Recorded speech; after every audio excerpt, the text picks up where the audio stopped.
ये कहानी यूपी के 4 लड़कों की है। ये चारों लड़के 10वीं फेल हैं, लेकिन इनका कारनामा ये जो करने जा रहे थे, जब इसका सच सबके सामने आया तो अच्छे खासे पढ़े लिखे लोग, पुलिस, इन्वेस्टिगेटिव टीम, ये सभी देखकर दंग रह गए। मामला कुछ इस तरीके से है कि उत्तर प्रदेश के बुलंदशहर के ये चारों लड़के, इनमें से इनका जो मेन सरगना है, इनका बॉस, उसका नाम अमन खान है। और इसकी एक बुरी आदत होती है सबसे उधार लेना। और ये सबसे उधार लेता है, लेकिन वापस करते टाइम इसके पास पैसा नहीं होता है। अब इसी तरीके से जब इसके घर उधार वापस लेने के लिए भीड़ लगने लगी, तो अब इसको कुछ समझ में नहीं आ रहा था कि इनका पैसा किस तरीके से वापस किया जाए।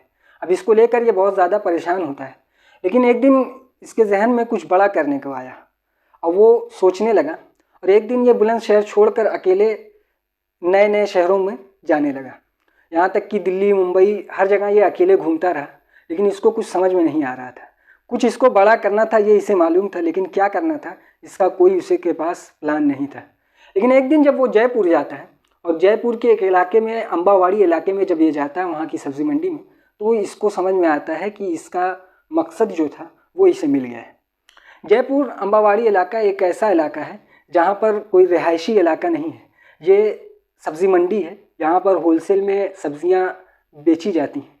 और इसी के रकबे में वहाँ पर बैंक होते हैं, ज्वेलरी शॉप होती है, ये सब कुछ वहाँ पर थे। और इसे लगा कि इसका मकसद जहाँ जाने का था वो जगह ये पहुँच चुका है। इसी तरीके से जब वो थोड़ा आगे जाता है तो उसे एक बैंक दिखाई देता है, SBI bank, state bank of India. ये बहुत मशहूर बैंक है। जब वो बैंक को देखता है, उसके बाद वो प्लानिंग करना शुरू कर देता है। उसके थोड़ा सा आगे जाता है तो उसे एक ज्वेलरी शॉप मिलती है। और ये ज्वेलरी शॉप में देखकर इसको ये लगा कि अब तो इसका बोनस कार्ड खेलने का समय आ गया है। उसके आगे जब जाता है तो उसे वहाँ पर एक और बैंक देखता है, सेंट्रल बैंक ऑफ इंडिया। जब इसकी देख रेख करने के बाद वापस आता है बुलंदशहर।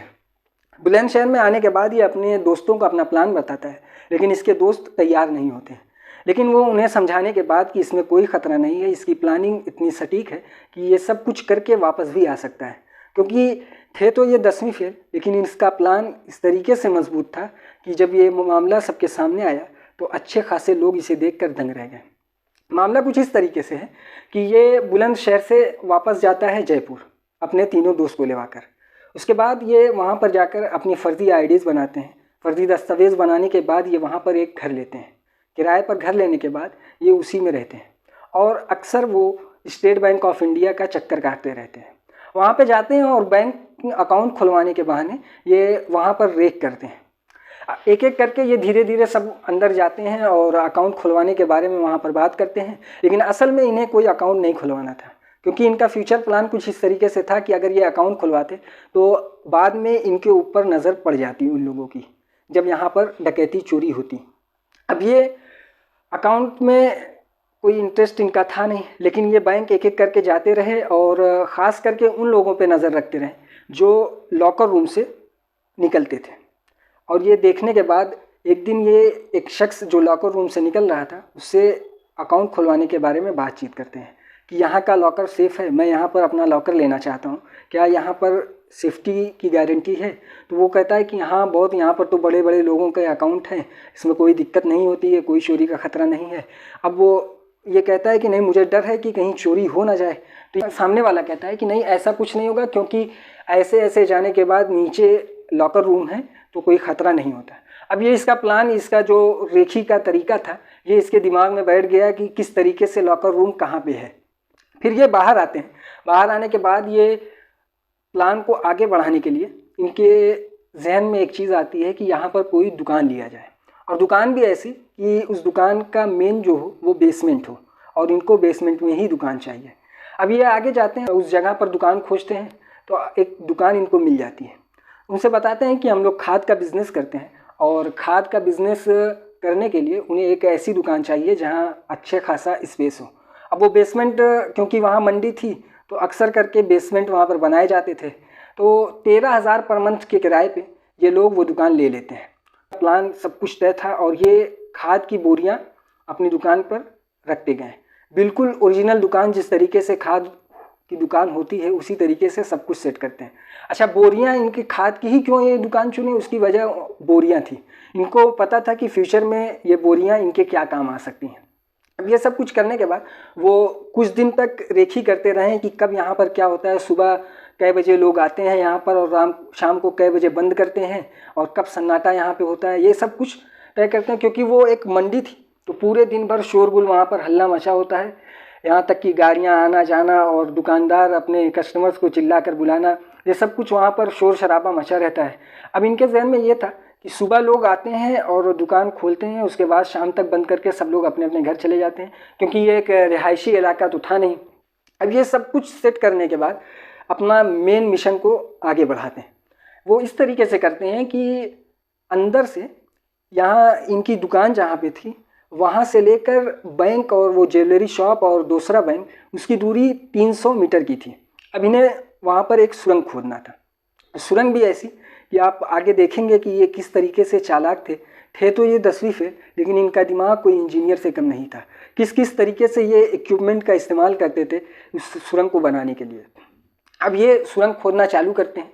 इनके पास कुछ इस तरीके से सेटिंग थी कि 2 लोग अंदर जाते सुरंग खोदने तो 2 लोग बाहर मेन काउंटर पर बैठते थे, और इनको ये भी डर था कि कहीं सुरंग खोदते वक्त तो आवाज़ आएगी, क्योंकि ये काम दिन ही में करते थे, क्योंकि वहाँ पर शोरगुल और हल्ला मचा होता था, इस वजह से किसी का ध्यान उधर नहीं जाता था। लेकिन इनको एक चीज़ का डर था कि कभी अगर कस्टमर आता है और वो आवाज़, खोदने की आवाज़ सुनता है तो उसे शक हो जाएगा, इसलिए ये एक वाईफाई बेल खरीदते हैं। वाईफाई बेल, क्योंकि तार बेल अगर ये खरीदते केबल बेल तो इनको कितने अंदर तक बिल लेके जाना होता है, इस वजह से ये वाईफाई बेल खरीदते हैं।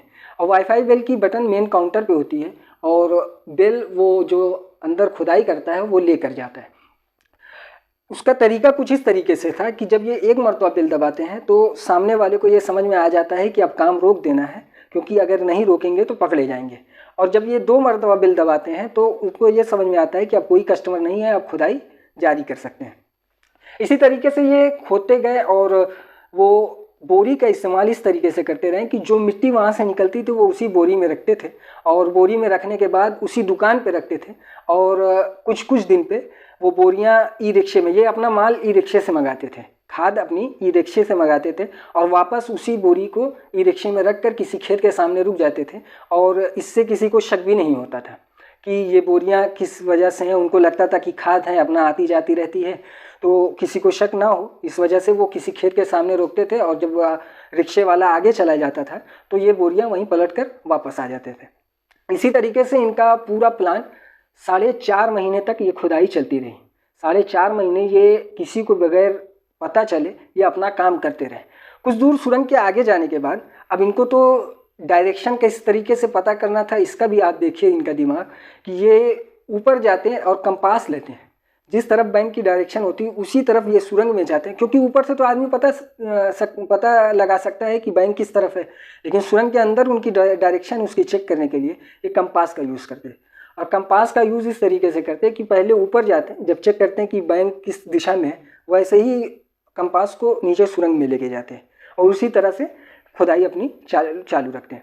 दूसरी चीज़, ये गूगल मैप का भी इस्तेमाल करते हैं। गूगल मैप से भी ये डायरेक्शन का पता करते हैं कि बैंक किस तरफ है, ज्वेलरी शॉप किस तरफ है और दूसरा बैंक किस तरफ है। ये आगे जाने के बाद सुरंग का 3 मुंह खोलते हैं, एक पहले बैंक की तरफ, दूसरी सुरंग ज्वेलरी शॉप की तरफ, तीसरी सुरंग तीसरे बैंक की तरफ, यानी CBI बैंक की तरफ। इनका दिमाग देखिए कि ये जब भी अपने घर होते, यानी जिस रूम को किराए पर लेकर ये लोग रह रहे थे, उस रूम पर जाते तो ये कभी अपना ओरिजिनल फ़ोन यूज़ नहीं करते, वो सिम का इस्तेमाल नहीं करते जो इनकी पर्सनल थी। वो रूम पे जाते तो सिम निकाल देते, और जब दुकान पे आते तो भी सिम निकाल देते। ये घर और दुकान पे अपना मेन मोबाइल का इस्तेमाल नहीं करते, सिर्फ वही मोबाइल का यूज़ करते जिसका नंबर उस दुकान पे लिखा होता है, यानी उस खाद की दुकान पर जो नंबर लिखा होता है उसी नंबर का ये इस्तेमाल करते हैं।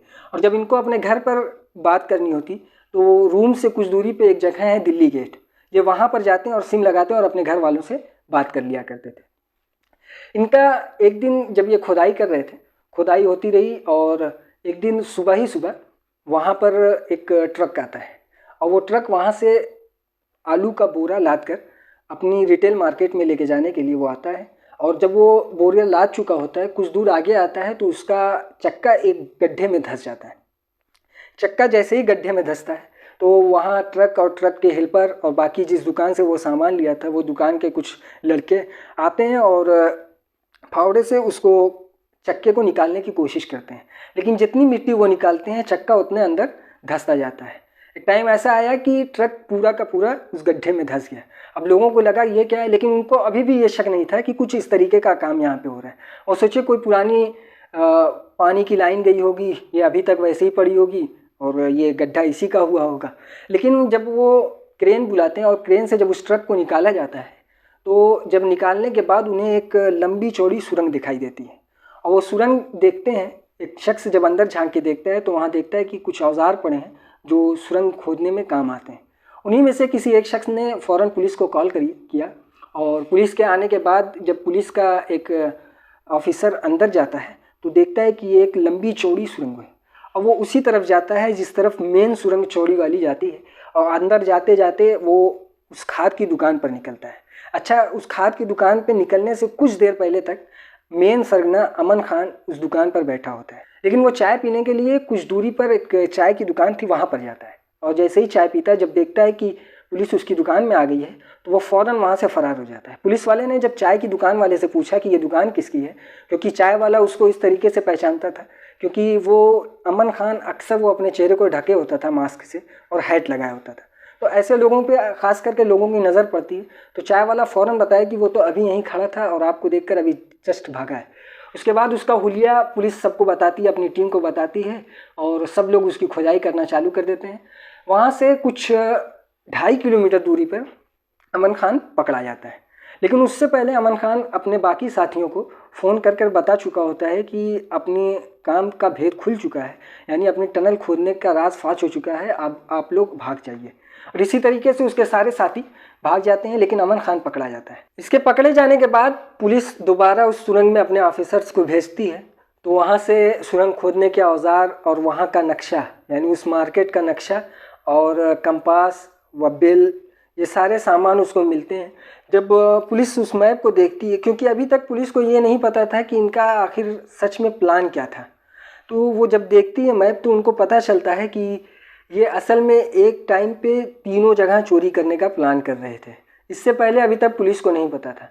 अब पुलिस जब उससे पूछताछ करती है कि आखिर तुम्हारा प्लान क्या था, तो उसने बताया कि हम लोगों का प्लान इस चोरी को अंजाम देने का 26 जनवरी के दिन का था, यानी उससे पहले ये 2-3 दिन पहले की बात है जब पुलिस उसको अरेस्ट करती है, और उसके 2 ही दिन बाद 26 जनवरी आती है, क्योंकि 26 जनवरी को बैंक की छुट्टी होती है और दूसरे दिन संडे पड़ता है, तो वो इसी तरीके से एक छुट्टी और उनको मिलती है। फिर सैटरडे आता है, इस दिन भी बैंक की छुट्टी होती है। अब ये 3 दिन उनको मिलता है कायदे से चोरी करने के लिए, और लोग कहते हैं कि अगर पुलिस सही टाइम पे वो ट्रक ना फंसा होता तो ये लोग इस मकसद में कामयाब भी हो जाते हैं। इस तरीके से ये इतना दिमाग लगाते हैं। अगर ये दिमाग किसी सही जगह लगाते तो ना तो इनको उधार लेने की ज़रूरत पड़ती और ना फिर इन्हें ऐसा काम करने। इसी तरह और क्राइम स्टोरी देखने के लिए हमारे चैनल को सब्सक्राइब करें और बेल आइकॉन को दबाना ना भूलें।